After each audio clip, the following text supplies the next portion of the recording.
Youth volunteer award 2025 আয়োজনের জন্য আমি যুব ক্রীড়া মন্ত্রণালয়কে বিশেষভাবে ধন্যবাদ জানাচ্ছি। একই সাথে আজ যারা পুরস্কার পেয়েছ তাদের আমার প্রাণ ঢালা অভিনন্দন। আজ আমরা তারুণ্যের শক্তিকে উদযাপন করছি। এটি আমাদের জাতির চালিকা শক্তি।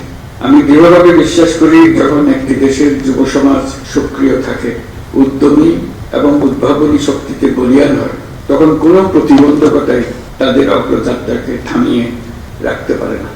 আমাদের তরুণদের উদ্ভাবনী শক্তি আজ কেবল শিক্ষাক্ষেত্রেই সীমাবদ্ধ নেই।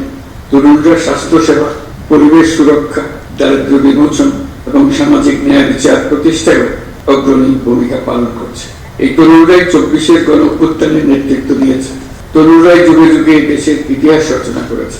আমাদের চলার পথে প্রতিনিয়ত নতুন নতুন চ্যালেঞ্জ আসবে। কখনো তা জনস্বাস্থ্যের সংকট, কখনো শিক্ষার অপর্যাপ্ত সুযোগ, আর কখনো পরিবেশগত বিপর্যয়। কিন্তু চ্যালেঞ্জগুলো নিয়ে হতাশ না হয়ে বরং এগুলোকে আমাদের নিজস্ব শক্তি দিয়ে ঐক্যবদ্ধভাবে মোকাবেলা করতে হবে। আশা করি এই কাজেও আমাদের তরুণরা নেতৃত্ব দেবে। স্বেচ্ছাসেবা কেবল আত্মমানবতার কল্যাণে সীমাবদ্ধ নয়, এটি আত্ম উন্নয়ন, চরিত্র গঠন এবং নেতৃত্বের গুণাবলী বিকাশের এক আদর্শ মাধ্যম। আমরা চাই আমাদের তরুণরা কেবল স্বেচ্ছাসেবক হিসেবেই থেমে থাকবে না, সমাজের নীতি নির্ধারক, উদ্ভাবক এবং পরিবর্তনের স্থপতি হিসেবে নিজেদের তুলে ধরবে। এটি তখনই সম্ভব হবে যখন তারা আত্মবিশ্বাসের সাথে নিজেদের গড়ে তুলতে পারবে, প্রয়োজনীয় দক্ষতা অর্জন করবে, নেতৃত্বের গুণাবলী বিকাশে মনোযোগী হবে। আজকের এই পুরস্কার কেবল একটি স্বীকৃতি নয়, এটি তোমাদের জন্য একটা উদ্যত আহ্বান। তোমরা আরো সাহসী হও, আরো নেতৃত্ব দাও এবং সমাজের কল্যাণে নতুন ধারণা ও উদ্ভাবন নিয়ে কাজ করো। সমাজের প্রতিটি ক্ষেত্রে তোমাদের সক্রিয় অংশগ্রহণ অনেক ইতিবাচক পরিবর্তন আনতে পারে। স্বাস্থ্য খাতে তোমাদের একটি ক্ষুদ্র উদ্যোগ হাজারো শিশুকে রোগমুক্ত রাখতে পারে। শিক্ষাক্ষেত্রে তোমাদের সামান্য প্রচেষ্টা দেশের শিক্ষার মানকে বহুদূর এগিয়ে নিয়ে যেতে পারে। পরিবেশ রক্ষা তোমাদের সম্মিলিত প্রয়াস আমাদের ভবিষ্যৎ প্রজন্মের জন্য একটি নিরাপদ ও সবুজ পৃথিবী নিশ্চিত করতে পারে। মনে রাখবে, তোমাদের প্রতিটি ছোট ছোট প্রচেষ্টাই দেশের জন্য মস্ত বড় অর্জনের পথ তৈরি করবে।